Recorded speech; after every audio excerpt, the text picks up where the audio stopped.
Ok. Bom, vou olhar para a câmera e vou olhar para a plateia, então vou ficar me movimentando. Eu queria agradecer a presença de todos nesse evento, que começou com uma conversa com a Lilian, que é representante da Merck aqui na Faculdade de Medicina, por causa do problema, da importância que a gente entende da questão da gestão do produto controlado, né? Como isso entra, é usado e sai. Mês passado eu tive a oportunidade de ir num evento na Unicamp, que a Fabiana está convidada, é uma das palestrantes, é a coordenadora da parte de controlados lá da Unicamp. Eu não vou lembrar o nome do departamento, mas depois você fala.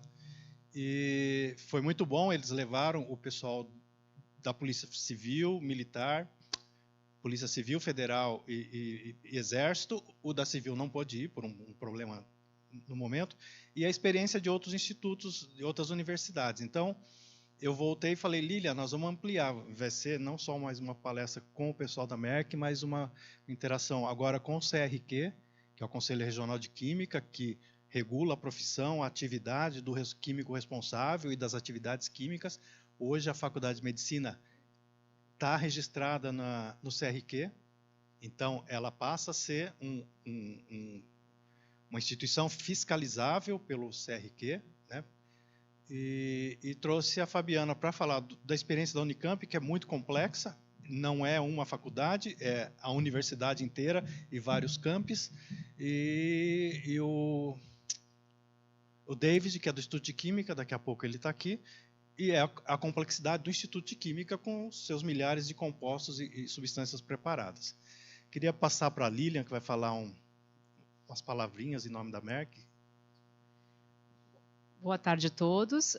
Eu sou a Lilian, eu sou a vendedora aqui da Faculdade de Medicina, de todo o complexo HC, na verdade, né, da Merck.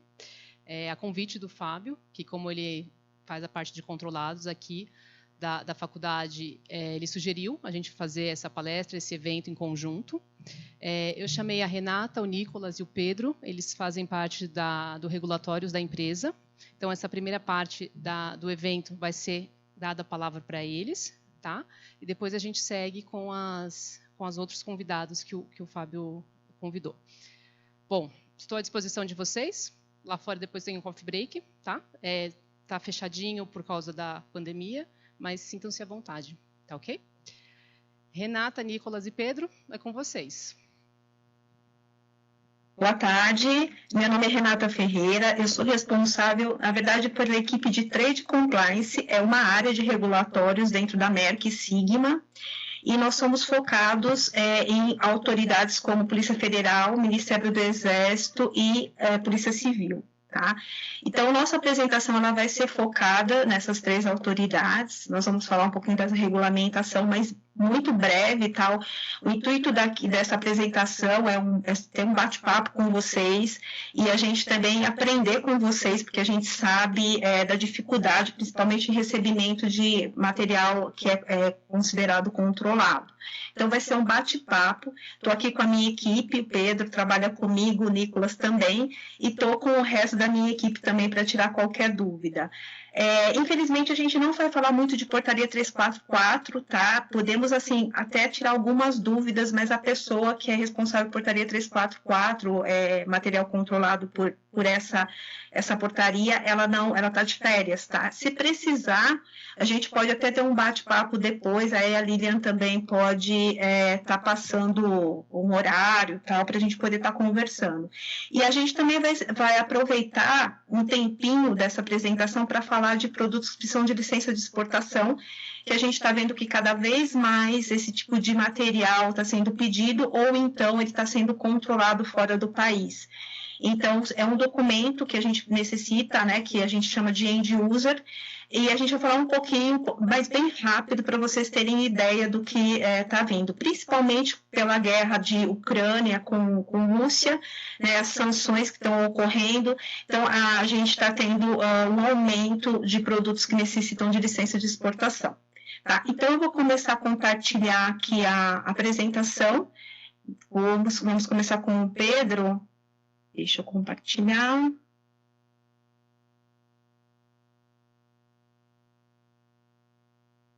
Vocês já podem ver a minha tela? Ainda não. Ainda não. Legal. Deixa eu voltar que eu acho que ele não compartilhou, um minutinho. Durante a apresentação da Renata, se vocês quiserem fazer perguntas, é só levantar a mão que eu levo o microfone até vocês, tá ok? Já conseguem? Agora sim. Legal. Pedro, palavra com você agora.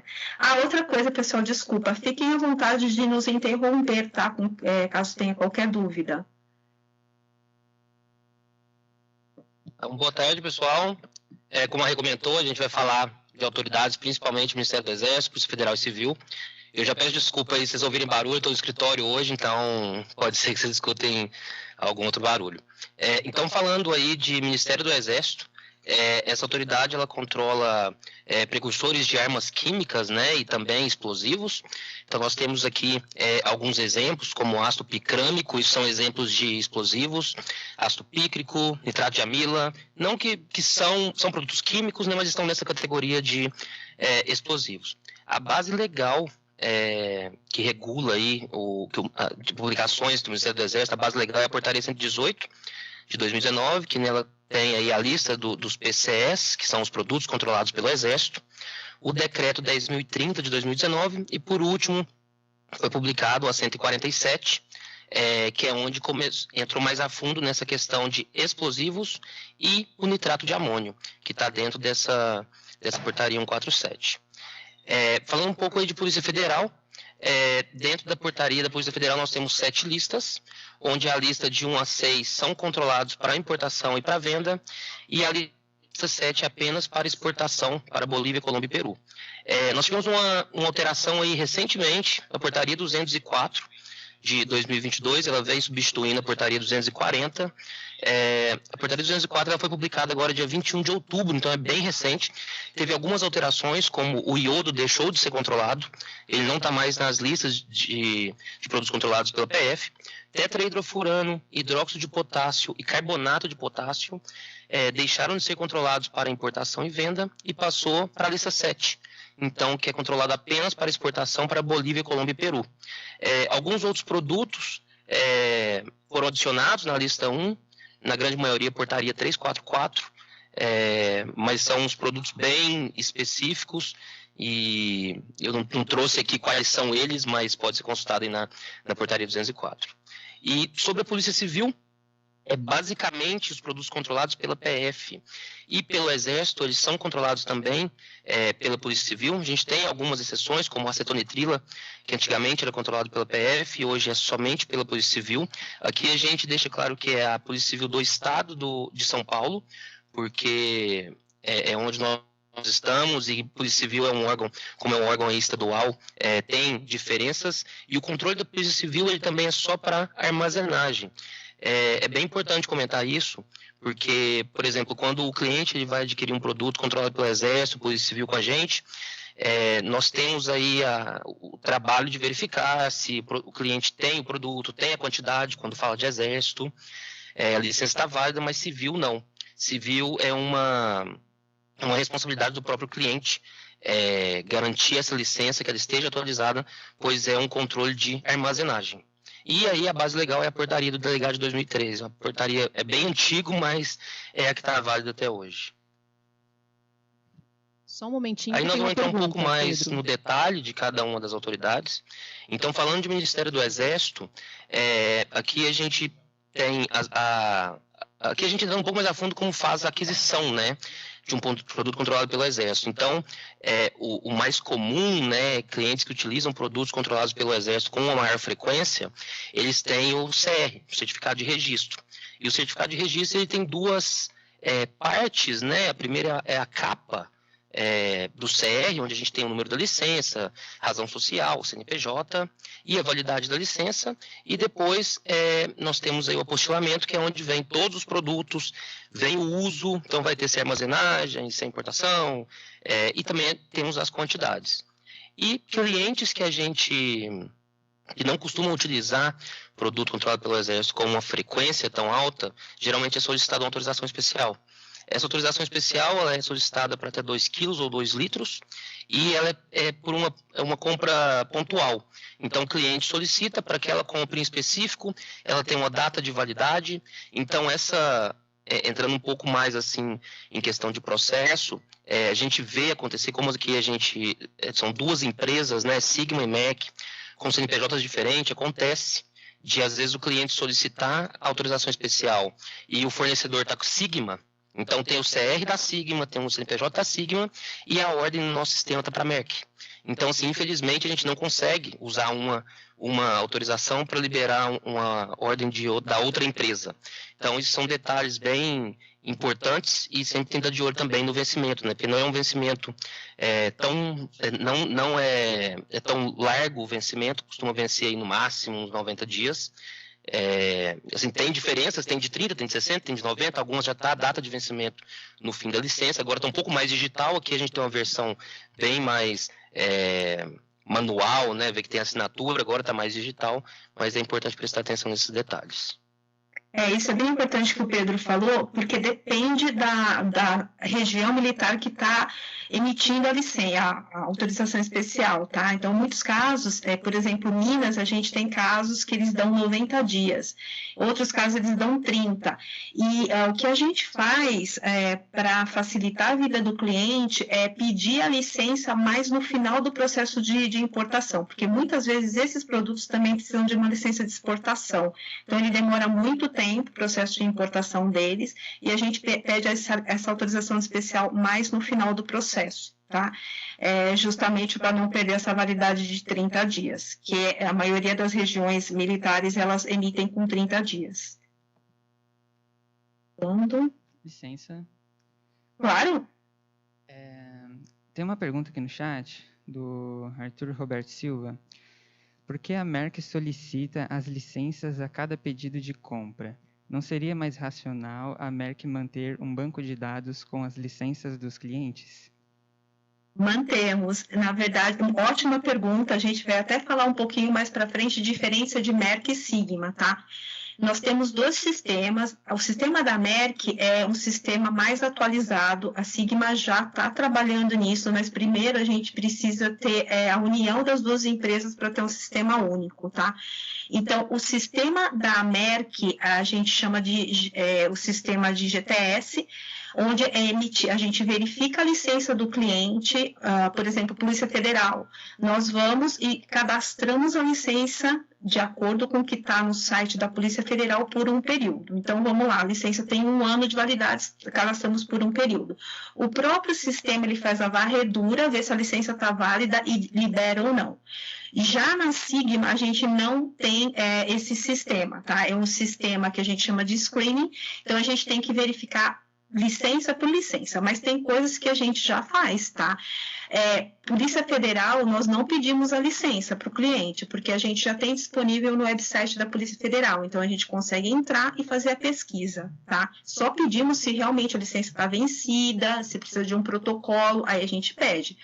E Ministério do Exército também, a gente já tem um banco de dados de licença, que a gente também já verifica nesse banco de dados, tá? Pedimos só realmente se a licença estiver vencida, tá? Outra coisa que a gente fez também para facilitar o processo, hoje em dia a gente tem robôs que eles leem, né, essas licenças em bancos de dados e eles vão liberando, porque a quantidade de pedidos, gente, é muito alta, né, tanto MEC quanto Sigma. E esses robôs, eles ajudam também na liberação desses materiais, consultando a licença nesse banco de dados, tá? Mas geralmente a gente só pede licença se realmente a gente tem no banco de dados licença vencida, ok? Só para adicionar uma informação, o que acontece bastante, que a gente também tem percebido, é que os pedidos são colocados para CPFs, quando são de universidades. Então, por essa razão, a gente envia solicitações pedindo, porque a gente precisa da licença que está vinculada, né, ao pedido de compra do CPF ou do CNPJ que está vinculado ao pedido de compra. Então, às vezes, por isso que também pode haver esse pedido duplicado, porque o CPF não tem a licença e a gente precisa, de fato, da licença da universidade e ajustar o pedido para refletir esses dados. Muito bom, e também até casos de FAPESP, tá, gente? Para a FAPESP, eles não liberam a venda, na verdade a FAPESP não tem licença, né? Então, muitas vezes a gente tem que pedir a troca do pedido para um CNPJ válido, né, que tenha licença para a gente poder seguir. Ok? Bom. Só para Fábio, só para esclarecer, tanto FAPESP quanto CNPq autorizam que as notas de produtos químicos controlados saiam em nome da universidade. Não pode sair em nome da FAPESP, não pode sair... Sim. A nossa licença é Faculdade de Medicina, CNPJ Faculdade de Medicina, não pode comprar pelo HC, não pode comprar pela Fundação, vários de vocês já tiveram essa experiência, né? Vale o CNPJ da faculdade, que é onde está a licença. Bom, às vezes a gente até pede para a empresa repetir a licença para que a gente também tenha um controle, porque o fluxo, a rotatividade de aluno pesquisador é grande. É diferente de uma empresa que tem uma estrutura vertical de chefia, de almoxarifado e tal. Aqui o pesquisador tem a própria verba. Então, se a gente não consegue controlar alguma parte do processo, já está melhor, a gente já sabe quem compra, então já entramos num processo mais controlado. Mas tem algumas empresas, eu falo, quando pedirem para medicina, pede a certidão que esse pedido vai cair para mim também. Legal, muito bom. Obrigada, Fábio. Pedro? Então, seguindo aqui, a gente tem aqui na parte esquerda um recorte, né, da regulamentação, onde mostra alguns produtos, algumas situações, em realidade, que fica dispensado o registro. Então, por exemplo, aí, agentes públicos que utilizam os produtos controlados pelo Exército, arma de pressão, ou pirotécnico, quando o produto vai ser utilizado com fertilizante ou insumo, e tem mais detalhes aqui de onde está isento de ter um CR. E uma outra informação muito importante é que todo produto controlado pelo Ministério do Exército deve ser transportado junto a uma guia de tráfego. Então, nós temos aí um exemplo de guia de tráfego, nela tem a empresa que está fornecendo, tem a transportadora, tem o destinatário, e aí complementando também, aproveitando, nós também fazemos, além do controle, claro, isso é um controle nosso, né, mas além do controle do cliente, ter licença transportadora também tem que ter licença do Exército. Então, todas as transportadoras que transportam esse tipo de produto, elas são licenciadas e acompanha a guia de tráfego, o transporte desses produtos. E aí na guia de tráfego, aqui um exemplo, tem um selo, né?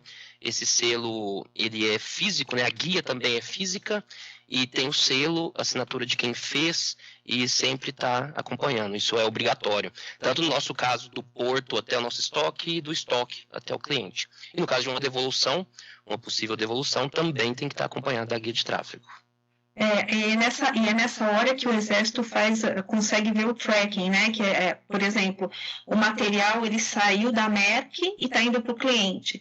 Nesse momento, com a guia de tráfego que a gente tem que gerar dentro do sistema do Ministério do Exército, que eles chamam de sistema Sigma, eles conseguem verificar esse tráfego da mercadoria, né? E até quando o momento que entregou, porque quem recebe também teria que estar entrando no sistema do Exército e dando baixa no recebimento, tá? Então, aqui a gente entra um pouco mais específico no que a Rê comentou, é mais para mostrar como que funciona o nosso controle. Aqui é um exemplo do GTS. Vocês podem ver que aqui está mostrando o sistema e a gente replica a licença no nosso sistema.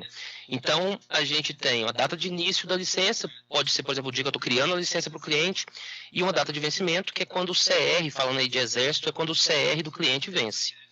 Aí na parte de baixo nós temos os produtos que o cliente tem na licença. Então, nesse exemplo aqui, o cliente tem lá o ácido fluorídrico, nítrico, perclórico. Então, todos os produtos ele tem um número, né, ali vinculado, e com isso a gente tem os códigos de produto cadastrados nesses números, e vai fazendo todo o link, né? A gente praticamente espelha a licença do cliente no nosso sistema. E aqui, mostrando mais em detalhes, né? Então, nesse caso, a gente tem aqui o cliente. Então, essa licença é para esse cliente em específico. Para cada cliente, a gente tem uma licença. A licença é atualizada, a gente atualiza em nosso sistema também.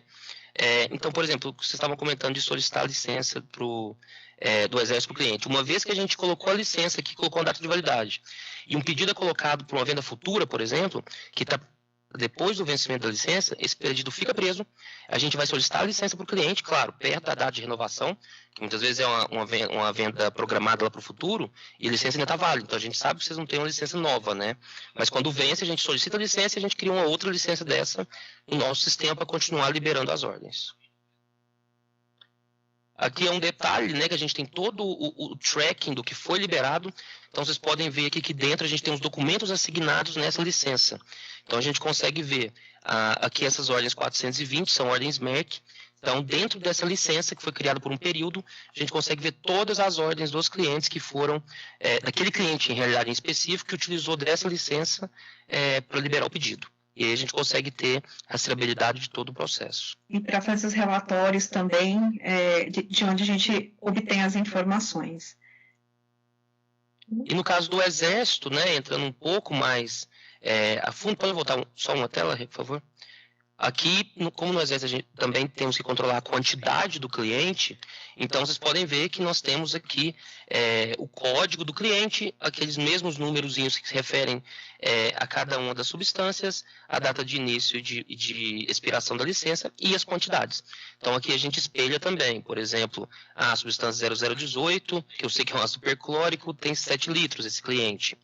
Então a gente espelha essa licença. Se por acaso o cliente coloca uma ordem no nosso sistema com uma quantidade mais alta, também é bloqueado. E aí é onde a gente entra em contato, nós entramos em contato com a equipe de atendimento ao cliente, que verifica com o cliente sobre alterar as datas de faturamento, porque aquela quantidade não pode ser faturada junto, porque excede o que tem de limite na licença. Uma coisa que é importante, gente, é que nós controlamos a quantidade considerando a licença do cliente, a licença que vocês apresentam.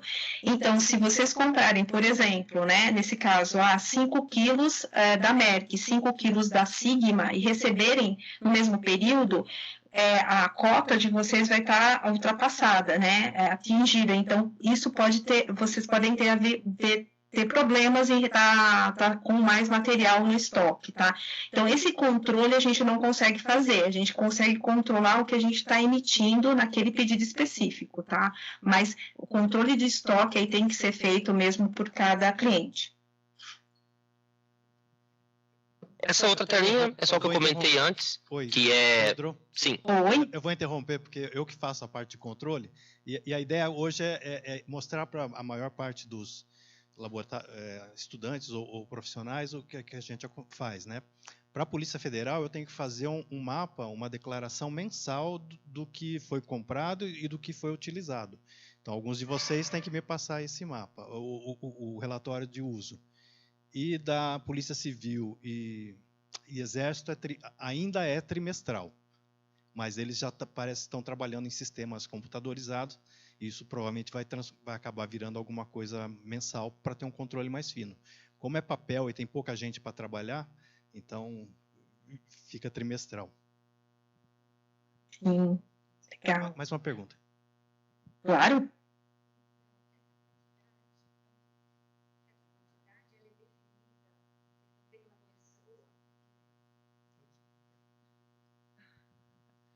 Oi, boa tarde.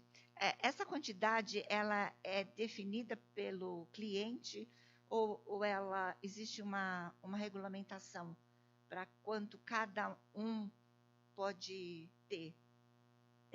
Muito boa pergunta. O que acontece? A quantidade a gente define no momento de pedir a licença. Isso a gente tem que tomar muito cuidado, né? Por exemplo, na Sigma a gente tinha quantidades altíssimas, tá? Então a gente recebia muita inspeção do Exército, sei lá, de 2 em 2 meses estava recebendo inspeção do Exército. E a gente foi perceber que era devido à quantidade. Então, você tem que ter um balanço aí do que realmente você necessita e se o seu estoque está preparado para isso, né? Por exemplo, nitrato de amônio. Nitrato de amônio, ele tem uma resolução, uma portaria específica para armazenamento. Então, eles pedem muitos itens relacionados à segurança que você tem que cumprir. Material explosivo também, que você tem que ter uma área segregada para ter o material. Então, assim, tudo isso tem que realmente verificar se tem essa necessidade e quanto que é. Eu vou precisar só de 5 quilos, é besteira pedir 10, porque a maneira que o órgão vai fazer a inspeção, a vistoria é diferente, tá? Então, isso a gente aprendeu aí com o tempo e realmente a gente teve que diminuir a quantidade de material para cada licença, aí, porque senão a gente estava tendo bastante problemas. Eu tive aqui na licença passada de 2019, como nós somos um laboratório de pesquisa, você nunca sabe o que vai precisar no dia seguinte. Então, eu tirei tudo que era arma, carro blindado e listei tudo. Alguns eu sabia que não ia usar, ou ia usar muito pouco. Eu pus 100 gramas, 50 ml e tal. Mas no que chegou o pedido lá, veio um capitão fiscalizar a instalação. E aí ele falou, nossa, veja, não sei o quê. Aí eu mostrei, olha, é tudo isso, eu não uso, talvez não use, não sei. Mas, olha, a quantidade é 100 ml, 50 gramas. Aí ele olhou nosso depósito e falou, ok. Nessa renovação em 2022, eu deixei 4 itens, que ácido pícrico, 100 gramas, mesmo os que ficaram assim, para uma emergência, né? Eu preciso comprar para um projeto de pesquisa específico. Então, é isso. Então, eles vêm. Eles são bonzinhos no final da história. Eles vêm, conversam, tal, tentam entender o que está acontecendo, mas na questão do explosivo, que nem você estava falando, vários compostos têm esse potencial explosivo, você tem que mostrar quem são seus vizinhos, qual é a distância que você está de linha férrea. É um trabalho complexo. Sim. A gente fez uma estimativa do que é geral, baseado no consumo médio de laboratório e tal. Então, a gente tem, no geral, uma quantidade razoável. Nada do tamanho de uma indústria, mas também não é 2 litros para um especial. Mas os mais perigosos, do ponto de vista de explosivo, e mesmo cianeto e ácido fluorídrico, a gente conhece 2 ou 3 laboratórios, então é a demanda desses 2 ou 3 laboratórios. E ácido fluorídrico, ele até tem um caso especial, né, que ele tem um kit de emergência, tem certos materiais que está nesse kit, às vezes a gente não acha para comprar. Então, assim, por isso que tem que ter cuidado, né? Na hora que for analisar essa quantidade, realmente pensar nesse aspecto, né? Se a gente vai conseguir atender tudo o que eles pedem na regulamentação. E seguindo, então, falando dos mapas, né? Acho que o Fábio também estava falando antes. Aí, Nick, se você quiser complementar. Sim, claro. Conforme falado pelo Fábio mesmo, né? Na questão do Ministério do Exército, os mapas são enviados trimestralmente, então são enviados 4 mapas ao ano, e o mapa que a gente envia para o Ministério do Exército é em relação à estocagem dos produtos controlados que estão listados na Portaria 118 de 2019. Então, aqui a gente consegue ver, por produto controlado, quais são os produtos controlados que a gente tem no nosso estoque, que tiveram entrada ou saída, e qual que é a quantidade final que a gente tem deste produto ao fim do trimestre, né, analisado. Então, a gente faz toda essa análise de entrada e saída dos produtos controlados, dos 3 órgãos, mas agora em questão que a gente está falando do Ministério do Exército, dentro desse trimestre, e apresenta para a autoridade, tá? Sempre até o 5º dia útil do trimestre subsequente, né? Legal. E entrando um pouco mais na Polícia Federal, como a Rê comentou também no início, para a Polícia Federal, a gente não solicita licença para o cliente, salve casos aí, por exemplo, que foi comentado também, que é o mesmo caso do Exército. Às vezes a licença está para a pessoa, o pedido de compra está em nome de uma pessoa física, que é um CPF. Então, às vezes a gente procura no site da PF, né, que a gente colocou o link aqui, e não encontra licença. Então, nesse momento, sim, é solicitado. Ou caso a gente veja também que a licença está vencida no site da PF, e tem uma ordem de compra, a gente tem que fazer essa solicitação. Mas tirando esses esses exemplos, esses motivos, a gente vai diretamente no site da PF com o CNPJ do cliente, e aí a gente tem acesso ao número da licença, data de vencimento e todos os produtos. Diferentemente aí do Exército, a gente não tem quantidade, são somente as substâncias que o cliente tem aí a autorização para comprar. Aqui nós também temos algumas isenções, falando da portaria aí 204 para 240, não teve alterações das isenções, e está aqui citado medicamentos, correlatos, saneantes, cosméticos, tem alguns kits que vai ser usado aí para pesquisa e diagnóstico. Às vezes nesses kits tem até produto controlado, substância às vezes até pura, mas por ser um kit que vai ser usado em pesquisa, ele tem essa isenção. E no fim ele cita também que qualquer outro produto, depois de um parecer técnico aí da autoridade, foi definido que não tenha controle. Aqui a lista 7, que nós comentamos, né, que agora com a 204 foi acrescentado tetrahidrofurano, carbonato de potássio e hidróxido de potássio, que são produtos controlados apenas para exportação para Bolívia, Colômbia e Peru. Então, são produtos que a gente não controla no dia a dia. Ele não precisa de uma licença de importação, nem de importação, e também para venda também não. A gente vai comentar aqui, acho que nos próximos slides, que a gente menciona no rótulo e nota fiscal que o produto é controlado pela Polícia Federal, densidade, concentração, mas lista 7 também não é necessário. E também não é necessário reportar nos mapas de controle. E aqui exemplificando um pouco do nosso sistema também, a gente faz basicamente um espelho da licença do cliente no GTS, no SAP. Então tem a data de início e de vencimento da licença, todos os produtos, né, que estão assignados aí a esses números que a gente chama de Control Class. No caso, e aqui o cliente, então é uma licença para cada cliente. E a gente também consegue ter a rastreabilidade, como foi mostrado lá no caso do Exército, de todas as ordens que foi liberado com a licença. E essa licença, como a Rê comentou também, ela fica, enquanto ela está válida, qualquer pedido que entra no sistema para aqueles produtos que estão listados, fica sendo liberado automaticamente.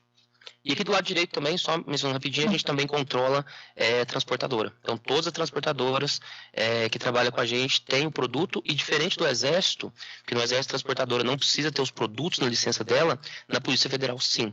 Então, as transportadoras também têm que ter todos os produtos que elas transportam nas licenças das transportadoras.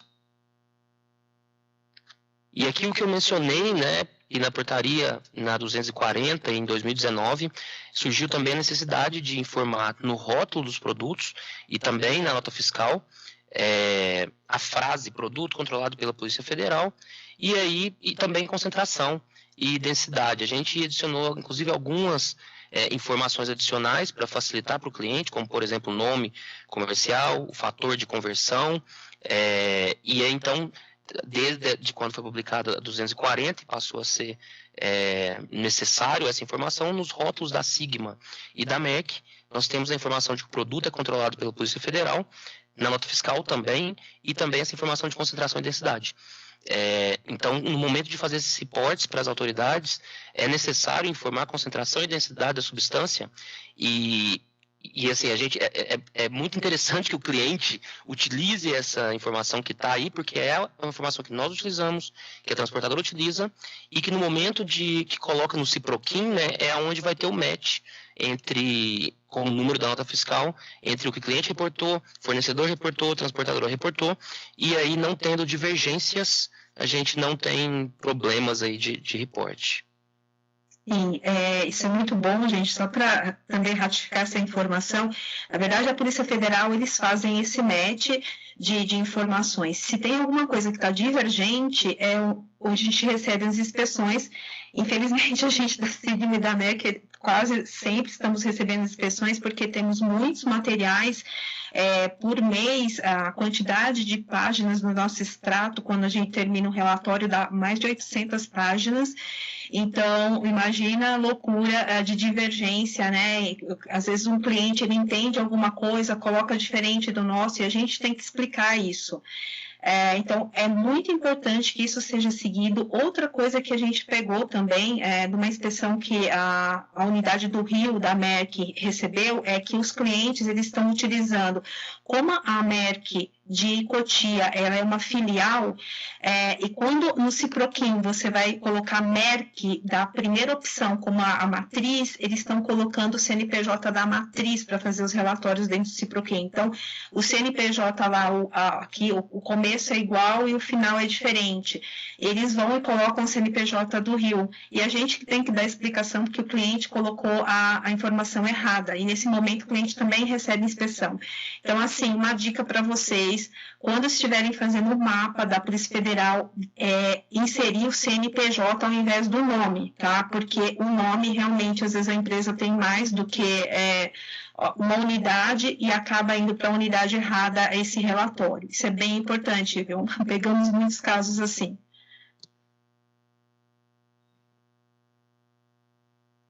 Aqui é só destacando, na verdade, está bem pequenininho. Vocês podem ver aqui o que tem na nota fiscal, que é a mesma informação do rótulo também, que é a frase, né, produto controlado pela Polícia Federal, e nesse caso o nome comercial e acetato de etila, 100%, 0,9, que é a densidade, e o fator de conversão, a unidade de medida também. Nesse caso é litros. Deixa eu fazer uma pergunta, agora é uma dúvida minha. Quando você tem a opção de entrega em local diferente do domicílio da empresa, qual é a implicação disso, o que regulamenta? Por exemplo, eu estou na Faculdade de Medicina e a gente tem laboratório aqui na Dr. Arnaldo 455 e tem laboratório dentro do complexo do HC, que é uma outra empresa com outro CNPJ, mas parte do laboratório está lá dentro. Se eu pedir para entregar lá, qual é a implicação disso? O que acontece, no relatório que a gente vai apresentar para a Polícia Federal, os dados que nós colocamos são os dados, deixa eu voltar aqui que acho que fica mais fácil, vão ser esses dados que constam aqui nesses campos, tá? Então, isso que a gente apresenta para a Polícia Federal, ok? E no campo de observação, a gente vai colocar os dados que realmente da entrega, né? É porque aqui eu não estou com uma nota que eu consigo mostrar para vocês, mas tem o campo de observação. Nicolas, eu não sei se você quer complementar a pesquisa que a gente fez com a Polícia Federal, porque a gente tem muita dor de cabeça com isso. Você quer complementar? Sim, claro. Exatamente esse caso, a gente abriu várias solicitações de análise junto à Polícia Federal, porque era uma dúvida nossa também, como que a gente realizaria esse registro nos mapas, sendo que às vezes o local de entrega pode ser divergente do que é cadastrado na nota fiscal, né? Dos dados do destinatário do cliente que está informando na nota fiscal. Então, os dados que as informações que eles passaram para a gente, que é o que eles vão constar na hora de fazer uma análise de uma inspeção, são os dados na nota fiscal. Então, para registro de mapas, o que a gente utiliza são os dados que constam no campo destinatário da nota fiscal. Tá bom? Okay, é o que a gente vai colocar, tá, Fábio? Os dados de destinatário. Tá bom. Aí, obviamente, depois eles vão chegar e ver que aquele produto foi para outro prédio e vão querer descobrir onde é que está aquilo lá, né? Isso mesmo. Mas não tem problema, viu, Fábio? Pelo que você comprovando, eu não vejo problema quanto a isso. Mas os dados que a gente coloca é os dados da nota mesmo. Ok? Ok, obrigado. Seguindo, imagina. E agora entrando um pouquinho no âmbito dos mapas de controle, então, diferente do que acontece com a Polícia Civil e com o Exército, nós realizamos o registro das movimentações no sistema da Polícia Federal sempre até o 15º dia do mês subsequente ao mapa que a gente está realizando. Então, por exemplo, este mês de novembro, a gente tem até o dia 15 para entregar os mapas relativos ao mês de outubro, tá bom?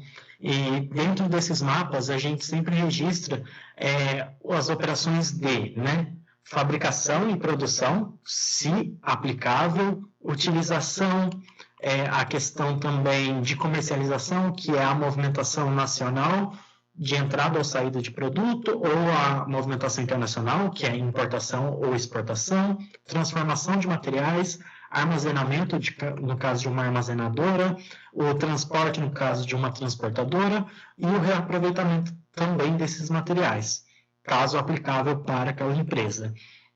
É obrigatório o envio mensal desses mapas, e a gente sempre realiza o envio desses mapas através do CIPROQUIM 2, que é o sistema da Polícia Federal, o que a Rê está mostrando aí, onde realizamos todo o registro dessas movimentações. Então, aqui um exemplo que a gente tem para a planta da Merck Cotia são as guias que estão aqui disponíveis, são as guias que nós realizamos algum tipo de tratativa de material controlado. Então, por exemplo, demonstrativo geral, tem todos os dados dos produtos que nós temos em nosso estoque e comercializamos, movimentação nacional e internacional de produto, caso a gente faça uma venda ou a gente receba uma devolução do produto, uma importação ou uma exportação, o registro de furto, roubo ou extravio, caso aconteça, o registro de destruição também, caso necessário, de um produto que já esteja vencido, por exemplo, em nosso estoque, perda ou evaporação, por exemplo, um material que não é encontrado no estoque, ou foi aberto, ou algo do tipo, no momento de uma armazenagem acabou quebrando alguma embalagem, algo do tipo. Realizamos esse tipo de movimentação também aqui dentro do CIPROQUIM. Registro de ganhos é a relação de controle de estoque. Então, por exemplo, se a gente verificou que algum produto está com algum estoque divergente do que já está registrado no sistema, a gente usa essa guia para fazer o correto valor de estoque daquele produto.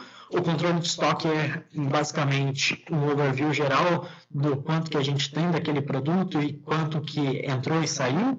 O enviar mapas, que é o caso do enviar um mapa final para a autoridade, e o importar arquivos, que é o que a gente mais utiliza, que nós fazemos de maneira já automatizada. Então, todo o relatório de produtos controlados, a gente gera um arquivo TXT, onde a gente sobe esse arquivo no sistema e automaticamente o sistema já entende todas as movimentações de produtos controlados que a gente teve no mês que está em análise. Por exemplo, as questões aqui de armazenagem, como eu falei, como a Merck Cotia, por exemplo, não é uma armazenadora, a gente tem um estoque onde a gente realiza a venda desses produtos, mas ela não atua como uma armazenadora de produtos para outras empresas, por exemplo.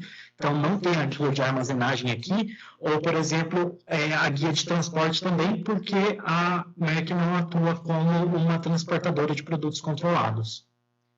Boa tarde. Sim. Eu tenho uma dúvida em relação ainda à compra e à fonte de pagamento. Nós estamos aqui dentro da Faculdade de Medicina, né? E às vezes nós temos várias fontes de pagamento, às vezes FAPESP, fundação. Esse ano eu fui tentar comprar um ácido, pagamento via Fundação Faculdade de Medicina. E a licença era do HC. Aí a compra não foi aceita, né? A gente ficou fiquei negociando. A área de logística aqui da faculdade, né, dos LINs, ainda entrou para tentar ajudar. E não foi aceito a licença que a gente tinha. Ficou 3 meses durando esse diálogo, tentando comprar, e no fim não conseguimos comprar, né? Acabei entrando no grupo de facilitadores que nós temos aqui e acabei pedindo uma doação. Como que funciona essa forma na prática de outras fontes comprar com a autorização que a gente tem HC ou Faculdade de Medicina? Então, esse é o grande problema. Na verdade, a licença que foi apresentada, com certeza, foi a do HC, né? Que é onde vocês estão licenciados. A nota, ela teria que sair, aqui, como o Nicolas falou, no campo destinatário, ter os dados do HC. E aqui, desculpa, gente, a gente fechou porque tem dados de cliente, mas aqui sairia com os dados do HC, tá? CNPJ do HC, para o sistema poder liberar. Lembra que a gente mostrou lá atrás que a licença é cadastrada por CNPJ do cliente, tá? Então, é dessa maneira que o sistema conseguiria liberar. O que eu estou entendendo, por exemplo, fonte pagadora, vamos pensar que é CNPq. CNPq não tem licença. Se eu cadastro CNPq como a empresa que está comprando, né, o organismo está comprando o material, isso não vai ser liberado, porque eles não têm licença. Então, é esse que é o problema. Se fosse para emitir a nota fiscal para o HC, sem problema nenhum, porque o HC tem a licença. Então, sairia aqui na razão social. Só que vocês vão ter problemas para apresentar, eu acho, para apresentar essa nota para tá liberando a verba, né? Porque tá saindo em nome do HC. Então, é isso que pega para a gente. E foi a orientação da Polícia Federal que a gente deveria, nesse caso, sair no destinatário emitente o nome da empresa que é licenciada, que nesse caso é o HC. Então, Renata, eu vou complementar aqui, porque tanto o FAPESP quanto o CNPq aceitam que as notas sejam dadas da faculdade ou do HC ou de qualquer universidade.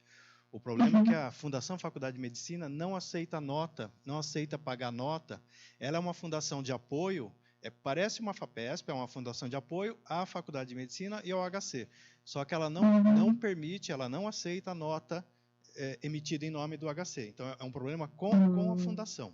Se a fundação criasse um mecanismo de aceitar, de validar essas notas, eu não sei por que não fazem, então se a fundação passasse a receber as notas do HC ou da faculdade, esse problema seu estaria resolvido. Porque a gente tem uma fonte contínua de financiamento via Fundação Faculdade de Medicina, e eles não conseguem comprar por causa dessa limitação. Entendi. Então, é uma limitação da própria fundação. Isso se vocês conseguissem, não sei, ter um trabalho com eles mostrando o que acontece na FAPESP, CNPq, talvez ajudaria. Então, a gente poderia estar liberando sem problemas nenhum, né, em nome do HC. Só uma pergunta que surgiu aqui no chat. No caso de produtos controlados, a Merck conseguiria sempre colocar em cópia a nota fiscal para os e-mails de quem controla dentro da unidade? Infelizmente não, porque a gente tem uma quantidade por mês, gente, só para vocês terem uma ideia, tá? Nós vendemos pela Merck, notas fiscais que são emitidas, são mais de 3 mil notas fiscais emitidas. Então, a gente não conseguiria. A minha dica, gente, é que, como a gente está mostrando, hoje em dia vai essa informação, né, de produto que é controlado. Vocês estarem pedindo para quem está recebendo a nota, porque nem sempre a gente sabe que às vezes vai para uma área aí, outra área fiscal, né, dentro da empresa, e aí pedir para eles, se porventura for na nota fiscal tiver essa informação, passarem para vocês. Outra coisa que é bem importante, gente, é que o arquivo XML também vai com essa informação. Tá, então, se fosse passado a chave de acesso aí para as pessoas, elas já saberiam também o que está sendo de produto controlado. Eu sei que é uma dificuldade dentro da empresa, né, ou dentro da universidade, como o Fábio falou, empresa, a gente já tem isso bem estabelecido, então não fica tão difícil, universidade fica um pouco mais difícil, mas, assim, tem uma maneira de quem está recebendo a nota fazer essa verificação. Porque fica quase impossível. Imagina também que a gente tem que entrar em contato para saber quem é a pessoa que comprou o material para a gente poder mandar essa nota fiscal. É bem difícil para a gente. Ok, obrigado. Imagina. Gente, a gente está com um tempinho, está com 7 minutos. Então, vamos... Aqui, só falando um pouco da Polícia Civil, então, rapidinho, Rê. Aqui, voltando na Polícia Federal, só retificando novamente o que a Rê tinha falado, sempre, ao fazer o registro de alguma movimentação dentro do CIPROQUIM, realizar esse registro por CNPJ ao invés de razão social para garantir que esteja os mesmos dados da nota fiscal que foi recebida, tá bom? Um pouquinho agora sobre a Polícia Civil. Basicamente, como o Pedro falou, o controle feito pelo Polícia Civil do Estado de São Paulo, que a gente faz somente no âmbito de armazenagem, e os produtos que são controlados são aqueles que constam basicamente nas portarias da Polícia Federal e Polícia Civil, Polícia Federal e Ministério do Exército, tanto as portarias antigas quanto as novas. Então, por exemplo, tem a cetonitrila, que era controlado pela portaria 1274, anterior a 240 da Polícia Federal, que ainda é controlado pela Polícia Civil, pois não teve uma reanálise dos produtos controlados dessas novas portarias publicadas. Tá? Pode passar, Rê. E aqui um exemplo do mapa também trimestral que a gente entrega para a Polícia Civil, e são realizados basicamente 3 mapas. O de compras desses produtos, então toda a importação que a gente recebe na nossa empresa, a venda ou qualquer tipo de saída desses produtos, com os dados dos clientes, transportador também, que fez a entrega desse material, e a movimentação geral, que é basicamente a análise de estoque desses produtos controlados, para a verificação se a quantidade que tem disponível em nosso estoque é a mesma quantidade que apresentamos no nosso certificado de vistoria.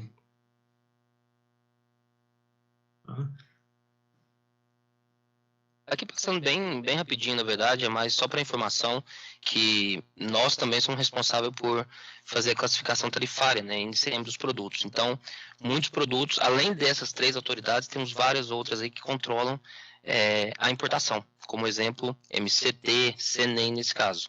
Não é nada que o cliente tem ação, o cliente não precisa ter nenhuma licença perante esses órgãos, mas a empresa sim precisa solicitar essas licenças de importação para importar esses produtos. Pessoal, eu acho que essa parte de end user, de licença de exportação, vai ficar para uma próxima apresentação, porque eu acho que nós não vamos conseguir falar muito disso, mas assim, o que a gente estava querendo apresentar é que nós temos alguns materiais, vou falar um pouco rápido aqui, passar por cima, eles vão precisar de uma licença de exportação, tá? Para sair do exportador. Nesse caso é mais quando a gente importa da Alemanha. E nós vamos, algumas vezes, pedir uns documentos para vocês que a gente chama de end user, que é um formulário onde é especificado o uso do material, quem está utilizando, para onde vai, tudo isso a gente tem esse documento, nós enviamos o documento físico, por incrível que pareça, tá, para a Alemanha, e isso ele vai ser anexado ao dossiê da licença de exportação, e dependendo do uso eles vão liberar ou não a venda, tá? Na verdade, para falar um pouco sobre isso, porque cada vez mais a gente está vendo que está aumentando a quantidade de materiais que precisam disso. E, infelizmente, esse processo, aqui não vamos falar do fluxograma, porque é bem complexo, mas ele demora aí de 4 a 8 semanas para a gente ter esse documento em mãos. Então, assim, se porventura um material precisar desse documento, para vocês estarem aware que realmente a gente tem um tempo maior aí para estar liberando material. Aqui tem alguns produtos toxinas principalmente, que a gente vê que são compradas, né, com mais frequência, ou então materiais que são considerados explosivos do Ministério do Exército também. A gente vê que eles precisam desse documento, a licença de exportação, então pode ser que um documento a mais que a gente vai pedir para vocês, tá? Essa parte que a Renata está falando, quem consome conosco a toxina colérica para a cultura celular, ela precisa do end user.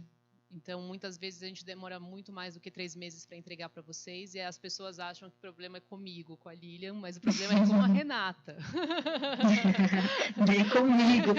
O problema é o controle mesmo que a gente tem, né? Realmente, e para vocês terem uma ideia, se a gente traz uma toxina, por exemplo, para a faculdade de medicina, e a faculdade de medicina, não vamos trabalhar com esse material, não sei, a pesquisa, nós vamos seguir, e a gente tem a toxina no estoque, pode vender para outro cliente, nós não podemos. A gente tem que fazer a destruição desse material, porque a gente só pode vender especificamente para quem preencheu a documentação, e o BAFA, que é a autoridade lá na Alemanha, liberou a licença de exportação.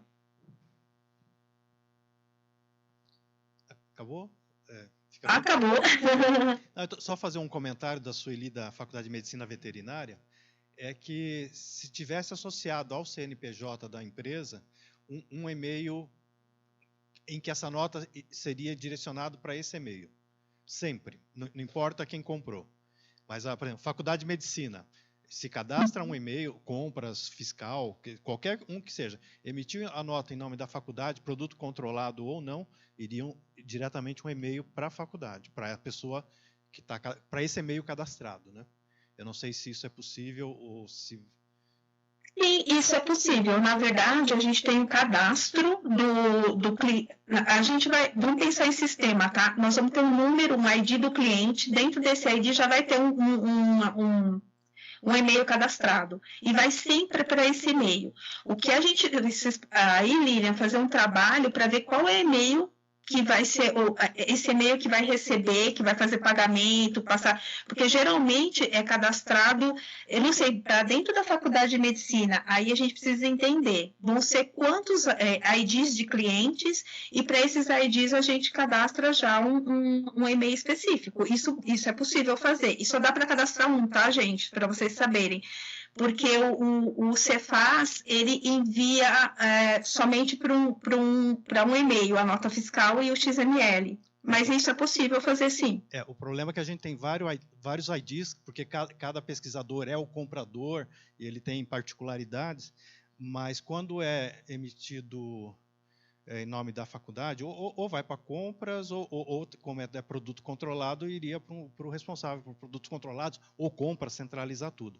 O problema é que hoje as notas vão para os compradores, né, para o pesquisador que fez a compra, porque o ID dele, cada um tem o seu, se é que a Lília está confirmando aqui.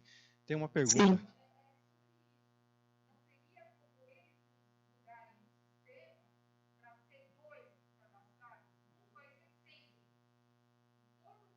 Sim. A ideia é ter um...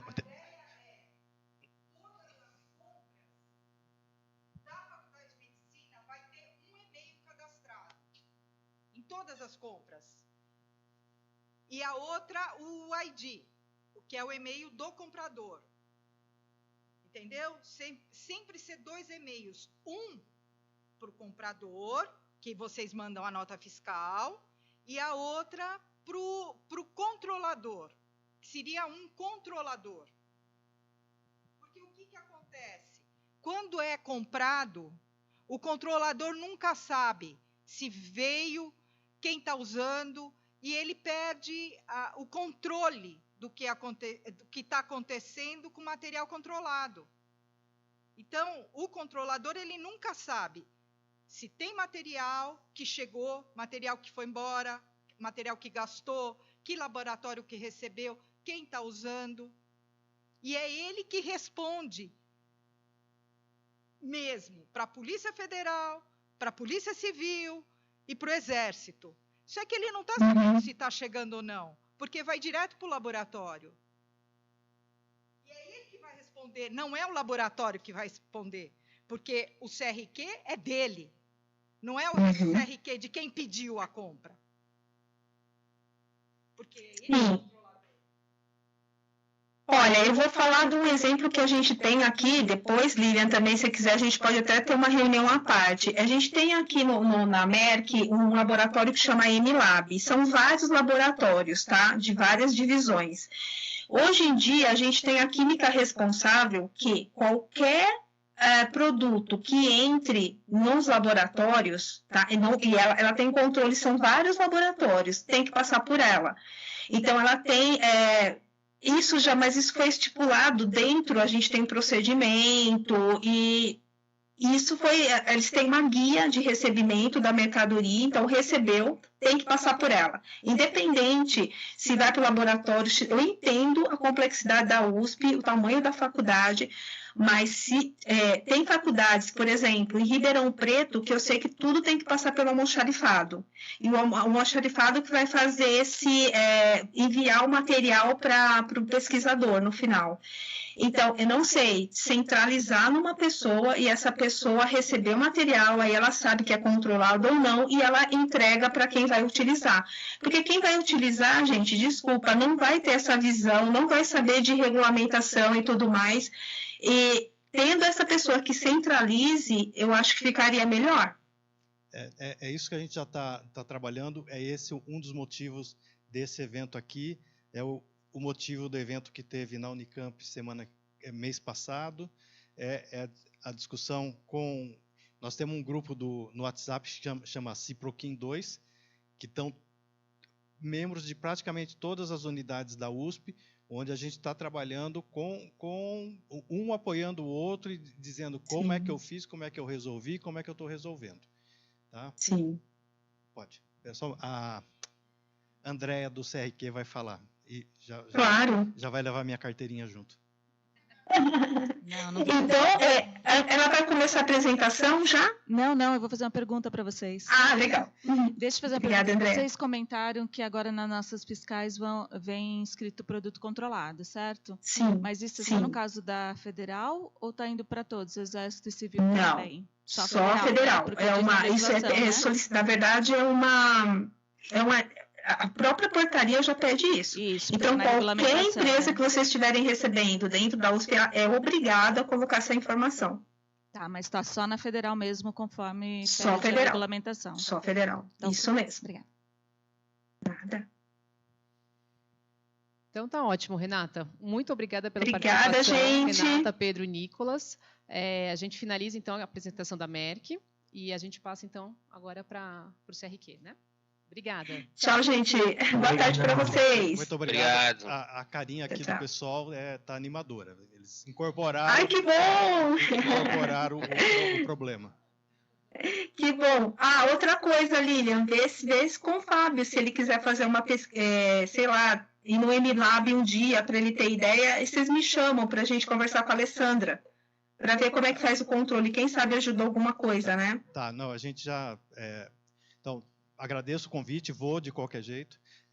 Algumas unidades da USP já desenvolveram software para controle, então o que a gente está fazendo é conversando com essas unidades para escolher um dos softwares que foram feitos e que isso seja distribuído no total e tentar centrar na Unicamp.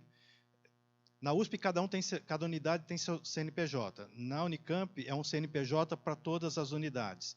Vantagens e desvantagens de cada modelo, né? Complica lá na Unicamp, o que nós precisamos é uma centralização de decisão de vários CNPJ. Mas isso a gente já vai estar trabalhando nisso também. Obrigado, pessoal. Obrigada, gente. Tchau, tchau. Obrigado, tchau, tchau. Obrigado.